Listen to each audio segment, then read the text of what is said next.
Oklahoma offensive coordinator Jeff Lebby has taken the job at Mississippi State to be the new head coach out there in Starkville. This one made all the sense in the world to me. As you'll know, my background is being from Oklahoma, having gone to school at the University of Tulsa and the University of Oklahoma. And I got to know Zach Selman when I was still in school, Zach Selman being the athletic director at Mississippi State. And yes, that is Dewey's boy and Leroy and Lucius's nephew. If you don't know much about the Selman brothers, man, you got some reading to do. Put it this way. They are defenders. They got statues. All right. Like, you can't talk about Oklahoma football without talking about what the Selman brothers mean to Oklahoma football. It goes Barry Switzer and then the Selman brothers. And if you know what I'm talking about, you know what I'm talking about. If you don't, you should know that Zach Selman has basically been groomed for this job since leaving Wake Forest, where he also won an ACC championship as a tight end in 2006, graduated 2007, went to work at Oklahoma, spent just a year working for Bubba Cunningham in North Carolina, was also University of Tulsa athletic director when I was in school, went back to Oklahoma, and then finally got this job as the new AD at Mississippi State, and made the first tough decision that he's had to make, of what I'm sure are going to be many, in firing Zach Arnett after 1 year after the passing of Coach Leach. And now he has made yet another pivotal decision to go get the offensive coordinator at Oklahoma in Jeff Lebby. You'll know that they had known each other as they both worked at Oklahoma at the same time. It was no secret that Jeff Lebby wanted to be a head coach. He did not want to be a coordinator for very long. It was just a matter of time. And I think this is coming along right at the right time for both of those guys. You got a young offensive-minded head coach, and you got a young athletic director. Both of those guys got an opportunity to grow together. And Jeff Lebby knows what it means to coach in the Egg Bowl, which still means quite the world to so many of us. I mean, me growing up in Mississippi, you pick Ole Miss and Mississippi State, and I got to tell you, I ain't never picked Ole Miss because, well, if you know, you know. If you don't, you should know that Jeff Lebby was also offensive coordinator for a couple of years for Lane Kiffin and quarterbacks coach. He's going to have that opportunity each and every year. I'm sure that rivalry is going to be a lot of fun. It ain't going to be like Lane Kiffin versus Coach Leach, but it's going to be pretty good, as Lebby knows from offensive football. Now, for Oklahoma fans, I don't know that they're that upset about this in the way that, say, Oklahoma fans were upset about Lincoln Riley going to USC because, well, the offense, while good this year, has been real hit or miss. Now, it sounds odd to say that when you look at a Big 12 offense that is averaging 42 points per game and leads the Big 12 in scoring and won 10 games this year. But that's after scoring just about 32, 34 last year in year one.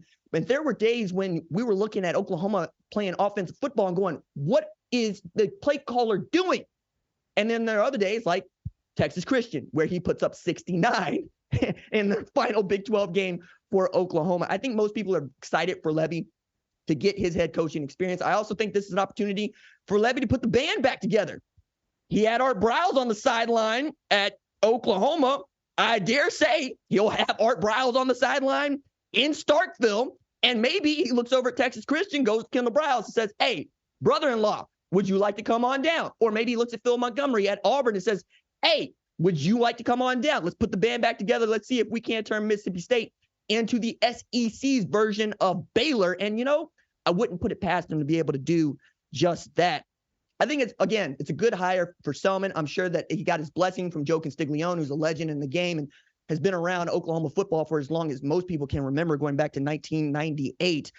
But I also think this is an opportunity for Lebby to show what kind of a leader that he can be, because one of the things that was really called into question is his role at Baylor during that sexual assault scandal and his role as a head coach. What would that look like? How was he going to talk about what he did at Baylor or didn't do at Baylor, what he did at Oklahoma, and how that's going to influence, well, playing against Brent Venables in Oklahoma, to say nothing to Texas, in a new SEC in 2024. Really exciting time in college football, but I think most Oklahoma fans are already looking toward who could you go get to be the offensive coordinator at Oklahoma. There's a lot of names out there, and I could throw them out till, I'm blue in the face here, but I would be remiss if I didn't look at Brent Venables and say, hey, remember the guys that you were coordinating against at practice at Clemson?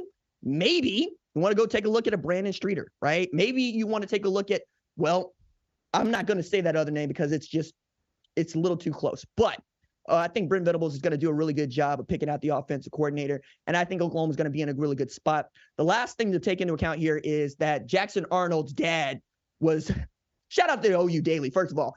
I cut my teeth at the OU, David, which is the student paper at the University of Oklahoma, but we didn't treat it that way. They already had Jackson Arnold's dad on the horn. And the quote is, Jeff Lebby's going to Mississippi State. Jackson Arnold plays for Oklahoma. And that made Oklahoma fans so excited because we don't know what Dylan Gabriel is going to do. I expect this is going to be his last year of playing college football, which means that the five-star quarterback coming out of Texas inherits the job. And if you've seen him, you know that dude's got a cannon for an arm. He's got wheels. He's got everything that you want in an Oklahoma quarterback and could help Oklahoma vault into a really great competitive, dare I say, SEC championship caliber season in its first year in the SEC. But I think if Jackson Arnold continues to stay at Oklahoma, everything's going to be okay. Everybody's going to wish Jeff Lebby well while looking at an offensive coordinator saying, do you see what we have here? You should come by. You should take a look at this. We're actually really good at this. And we got Brent Venables with an outstanding defense on the other side. Come get you some of this Oklahoma in the way that Kirby Smart would say, come get you some of this SEC. That means Oklahoma now too. Now, let's get off of Oklahoma offense coordinator Jeff Lebby going to Mississippi State to be the new head coach and talk about yet another SEC West vacancy that has been filled. Texas A&M set to hire Duke's Mike Elko as next head coach. Again, that news just became official as we were taping at 5:30 Eastern Standard Time. And this one, we were talking about this one in the conference room in between doing the live tailgate yesterday and doing the show on set. This made the most sense in the world to all of us. And it's first name that came out of my mouth because it just fit. Mike Elko spent 4 years as defensive coordinator at Texas A&M before becoming the head coach at Duke, which means you really got to want to be a head coach because Duke is a tough job. But he took that tough job and has turned Duke into a winner. They won 9 games last year. He had Riley Leonard looking like a Heisman candidate until he gets hurt. And they're going back-to-back bowl games. And that's happened just once before him, right? And we're really talking about a Duke program that had been down and nobody really expects much of it because Duke is a basketball school and they embrace that. But when you do what they did against Clemson, you're going to turn some heads. And Mike Elko was a guy who was saying, I don't want to build the program. I want to win right now. We will build as we win. We're going to win right now. We're going to do it the right way. I think that's going to work at a place like A&M. But I got to tell you this. That man did what I thought was almost impossible in turning Duke into a winner and taking them bowling back-to-back years. I can still tell you Texas A&M is a tougher job than Duke. I'll put it this way. Texas A&M ain't won nothing in the 21st century. Texas A&M got to take it back to 1998 for the last time it won a conference championship. Texas A&M ain't been relevant since the Southwest Conference existed, all right? It's tough to win over there in College Station, and it ain't got nothing to do with players.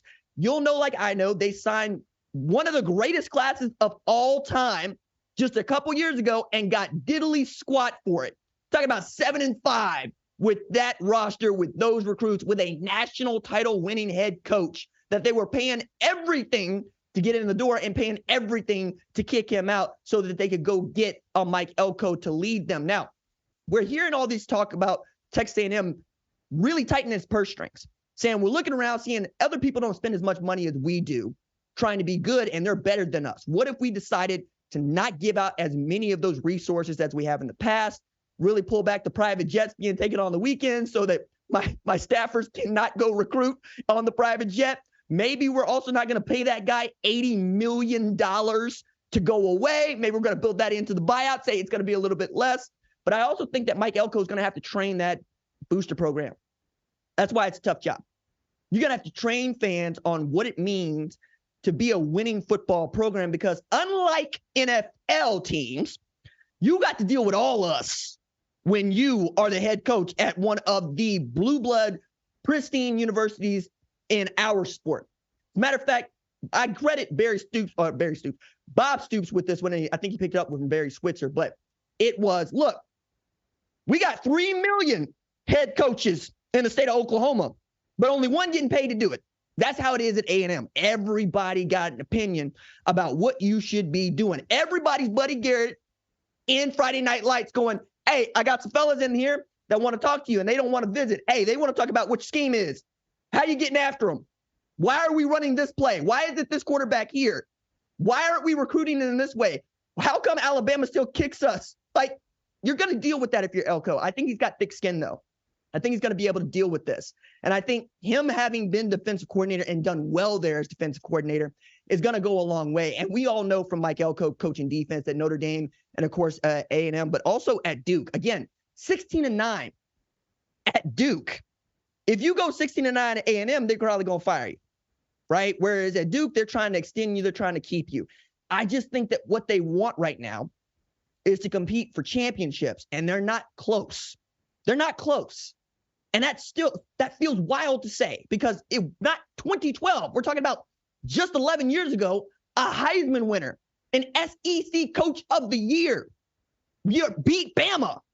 And it hadn't been that good since, right? We're looking around going, when's it going to get better for them? And I think it's about A&M wanting to win football games more than they want to beat Texas A&M.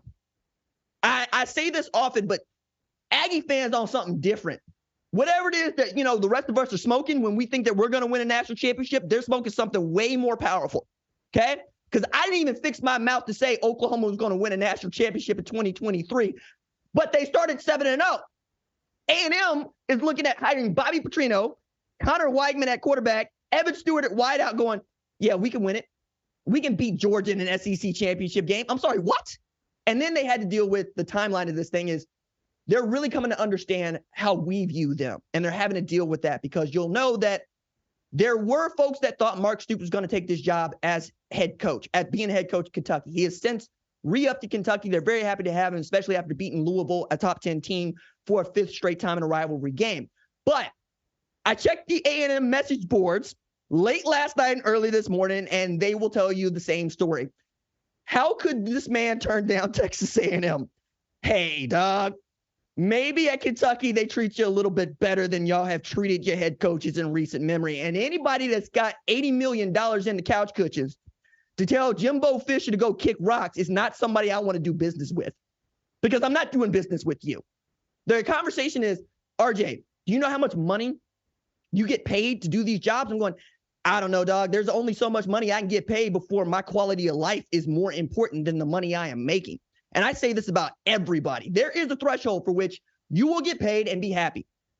But there's also a threshold for who do you work with?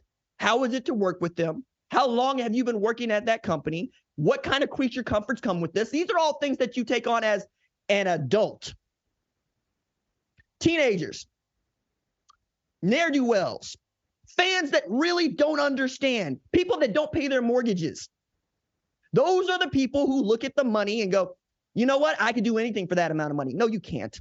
No, you can't. And if Mike Elko gets into this and he sniffs that they're not going to let him do this thing the way he needs to do it, then you got to really take a look around and say, do I want this job? I'm telling you, A&M fans, stay out of his way.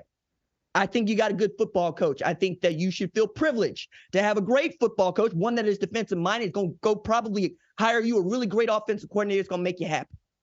But for the most part, it's you that is the problem, not the coaches, not the players, you. Figure yourself out. And then talk to me about Texas A&M being relevant and winning championships.